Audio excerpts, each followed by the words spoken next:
こんにちは、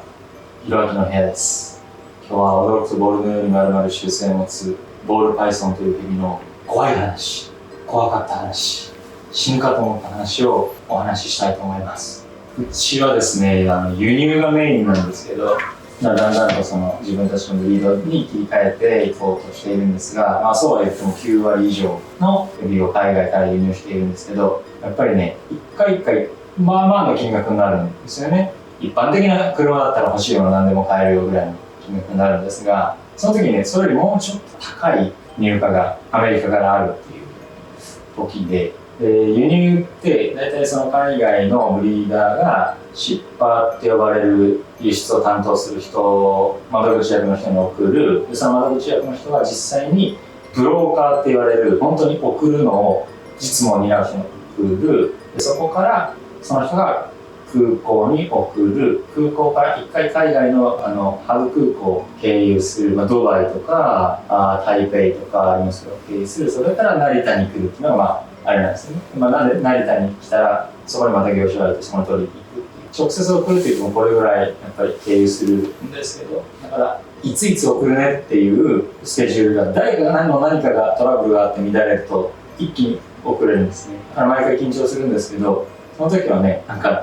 飛行機に乗ってると追跡番号みたいなの出るんですよね。エアウェイビルっていうそれっぽい名前でしょが出るので、今どの辺かなみたいなのがちゃんと出たかなみたいなのを確認できるんですけど、途中まで確認できてたやつが追跡番号を入れてもエラーみたいになっちゃって出ないみたいな。なんだと思って航空会社に電話をしたら、航空会社って電話結構つながりにくくて、予約つながって今どういう状況ですかねっていう話をしたら、ちょっと分かんないですって言われて、ちょっと分かんないですっていうことがちょっと分かんないですっていう話をして、どこどこで乗り換えて積み替えてるはずなんですけど、多分それが途中でこれ積み替えてないやっていう風になったかなんかでデータがマッチしなかったから多分消えたんだと思います。消えたんだと思うんですってことがちょっと分かんないですって話になって、で生き物だから Amazon で買った本が送れるんですっていうのはちょっと訳が違うじゃないですか。でちょうどその直前ぐらいにカナダのすごい有名なブリーダーがアメリカカナダの中で送ったやつが行方不明になって、冬かなんかだったから連絡しまくってどうにか見つけて戻してきたら大半が死んじゃってたっていう泣きながら撮影してるやつを見てたので、もうやばいと思って、生き物だから心配っていうのと、あとはもうちょっと本当にお金の話ですけど損失やばいだろっていう、今回ちょっと気合い入れてっていう風にやってたからこれどうなんのと思って背中に汗をかいたっていう時がありました。結局普通にちょっと遅れてきただけだったんですけど、よかったなと思いました。その時はやべえ死んだと思いました。あとはね、ボールパイソンって人間よりも高い温度が必要なので、だいたいいつも温めてあげなきゃいけないんです。うちでもこういうのを使って温めていますが、1年前ぐらいに結構大きい地震があって、震度4ぐらいの、僕その時新宿で打ち合わせかなんかしてて夜だったんですけど、ご飯食べながら打ち合わせしてたら結構みんなみたいになるぐらい揺れて、やばいやばいみたいな揺れて、で外出たらもうみんなどうしようどうしようみたいになってて、でそこでね起点が利く人はもうすぐタクシー拾い始めてたんですね。でも電車あるから電車帰れるだろうって思ってたら電車もストップになっちゃってで帰れない。夜だと復旧が遅いというか、もう今日は無理ですみたいになったりするじゃないですか。だからどうしようってなってて、うち全部その温度とかもリモートで外からも見れるし、カメラもついてるから全部外から見れるんですけど、見ようと思っても繋がらなくて、なんでだろうと思ったら町田停電みたいな、うち東京都町田市っていうところのお店があるんで、町田停電みたいな、これ絶対やべえやつって、もう真冬だったんで、もう保温器具が一切効かなくなると室内温度5度を切るみたいな感じになるんで、それはねボールパイソンにとってはとっても良くないので、どうしようと思って、もう帰れないから見れないし、どうしようやばないって思ったことがありました。すぐに死ぬわけではないにしろ、体調崩しちゃうんじゃないかなとか、もうだってもうすごいいっぱいいるから、多いと2000匹とかいるんで、あの人たちはどうなるかなみたいな。とはいえ帰ることもできない。でも歩いて帰るにした何時間もかかるんだこれみたいになったっていう、背中に汗をかいたっていうことがありました。で結局ね、その時はうちのマネージャーが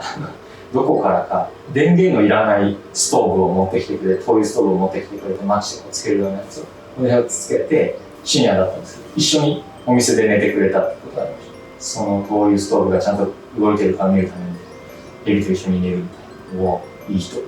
あともう一人店長がですね、後でその監視カメラの録画見たら分かったんですけど、店長が来てて、そういう時に何も連絡が取れなくても動いてくれるんだなっていうふうに思って安心をしました。怖かった話。あとはこれは一番血の気が引いたのは、うちラットのファームもあるんですよ。ボールパイソンに一番最適な餌ってラットだと思うので、それをこう、よそから買うとかじゃなくて、国産で自家繁殖で、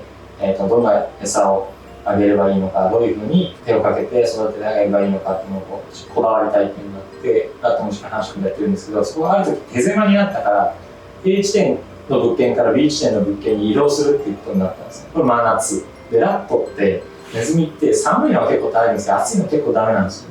しっかり段取りして、こういうことをしてね、こういうことはしないでねみたいな話をしたんですけど、その時担当してた人がいろいろ考えた末、トラックで運ぶようになって、レンタカーの銀色のトラックの超でっかいやつみたいなのに詰めて運ぶってなって、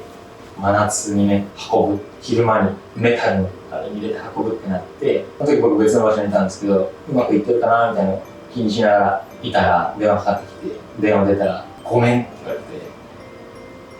えって言ったら、ほんとごめんって言われて、開けたら全部死んでたっていう風に連絡が来たことがありました。予想以上に暑かったっていうのと、予想以上に熱がこもっちゃったっていうのと、あとは予想以上にこうバタバタしたっていうのが、いろんな要因があったと思うんですけど、開けたら全部死んでいたっていうことで、ラットが全滅という事件もありました。それ僕と一緒にいた人は、岩木さん電話してる時に、だんだん顔が白くなっていっているみたいな。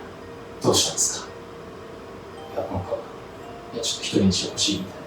たいなことが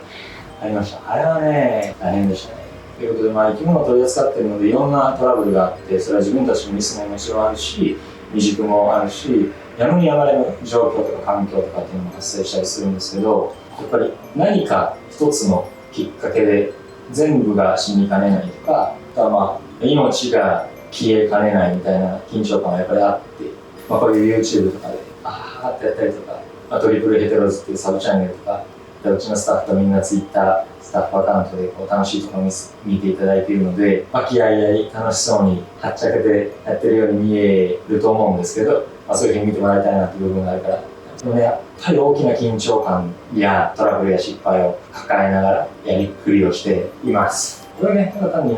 財産がどうのこうのとか資産がどうのこうのとかだったらあれなんですけど、生き物なんで、みんな全員、うちのスタッフ、お客様ももちろんそうだと思いますけど、うちの人全員、ボールパイソン好きで始めて命に関わっていってあれなので、何かあるとね、みんなこう、ちびまる子ちゃんみたいな感じになったりもします。今日は驚くとボールのように丸々習性を持つボールパイソンというヘビを販売する専門店に起きた怖い話についてお話をしました。当店の販売しているヘビ覗いてみたい方は概要欄にあるホームページからご覧ください。飼育やご購入についてご質問がある方は公式 LINE からお問い合わせをお待ちしています。国産の自家繁殖ラットの定期発送サービスも行っております。概要欄にあるラット専用公式 LINE からお申し込みください。ただいま期間限定で毎月12名の方に送料だけで10匹のお試しサービスを行っております。ご希望の方はラット公式 LINE からお試しラット希望とメッセージをください。